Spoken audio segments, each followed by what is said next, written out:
RAF 104 battalion परिसर में उत्साह के साथ मनाया गया विश्व पर्यावरण दिवस। अलीगढ़।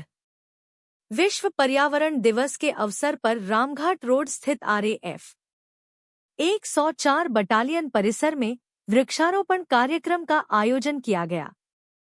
कार्यक्रम में अधिकारियों, जवानों और बच्चों ने बढ़चढ़कर भाग लेते हुए पर्यावरण संरक्षण का संदेश दिया। इस अवसर पर बटालियन के कमांडेंट विनोद कुमार ने परिसर में पौधा रोपित कर कार्यक्रम का शुभारंभ किया। उनके साथ अन्य अधिकारियों एवं जवानों ने भी विभिन्न प्रजातियों के पौधे लगाकर पर्यावरण संरक्षण के प्रति अपनी प्रतिबद्धता व्यक्त की।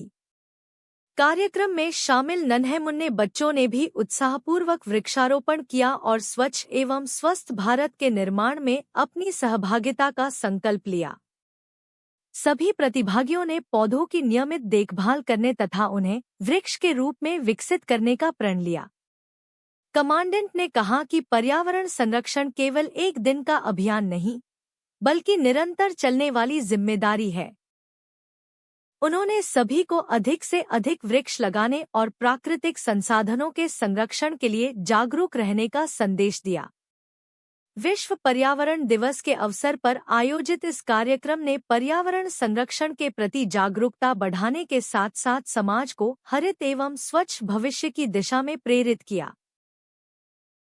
आज 5 जून 2026 को हम लोग विश्व पर्यावरण दिवस मनाने के लिए 104 आरएएफ परिसर में इकट्ठे हुए हैं। मेरे सारे अधिकारी और सारे जवान इस कार्यक्रम में बढ़ चढ़कर हिस्सा ले रहे हैं।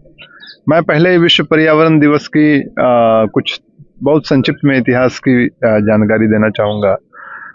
1972 ईस्वी में संयुक्त राष्ट्र संघ ने 5 जून को विश्व पर्यावरण दिवस के रूप में इसको घोषित किया। लेकिन अगर भारतीय परंपरा और इतिहास की बात करें तो हमारे यहाँ सदियों से या कह सकते हैं कि हजारों सालों से पर्यावरण के महत्व को हमारे ऋषि मुनि और पुराने लोगों ने इसका महत्व समझा था। तभी फलदार पौधे से लेकर के हर तरह के वृक्षारोपण का कार्यक्रम होता था। वन महोत्सव हमारी बहुत पुरानी परंपरा रही है।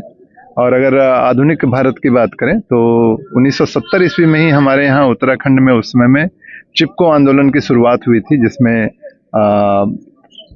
गांव की सभी महिलाओं ने बढ़ चढ़ करके हिस्सा लिया था। और चिपको आंदोलन एक ऐसा इतिहास रहा है भारत में कि जिसकी चर्चा पर्यावरण के रूप में हमेशा की जाएगी।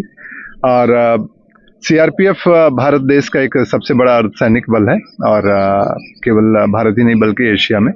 तो इस अवसर पे सीआरपीएफ को भी एक लक्ष्य मिला है और हम लोग सभी हर साल बढ़ चढ़ करके इसमें हिस्सा लेते हैं। और अभी आज के दिन के लिए हमें 300 पौधों का लक्ष्य मिला था, जिसको कि हम लोग पूरा कर रहे हैं आज। और विश्व पर्यावरण दिवस पर मैं यही अपील करूंगा कि आज जितनी भी समस्याएं हैं, जितनी तरह के प्रदूषण है, चाहे ध्वनि प्रदूषण हो, चाहे पर्यावरण का हो, जल प्रदूषण हो, इन सब का इलाज पेड़ है। एक ही रामबाण औषधि है कि आप ज़्यादा से ज़्यादा वृक्ष लगाएं। अल नीनो प्रभाव का हम लोग इस बार सुन रहे हैं कि सबसे ज़्यादा गर्मी पड़ने की वजह है भारत में कि अल नीनो इफेक्ट जो है इस बार सुपर अल नीनो की वजह से भारत में सबसे ज़्यादा गर्मी पड़ी है। तो इन सब का इलाज आप कह सकते हैं कि अब वृक्ष लगाना ही है। और मैं खास करके आप देख रहे हैं कि हमारे परिसर में जवानों के साथ साथ हमारे बच्चों ने भी बढ़ चढ़ कर हिस्सा लिया है और आप लोग यहाँ आए उसके लिए बहुत बहुत धन्यवाद। अलीगढ़ से हरीश कुमार शर्मा की रिपोर्ट।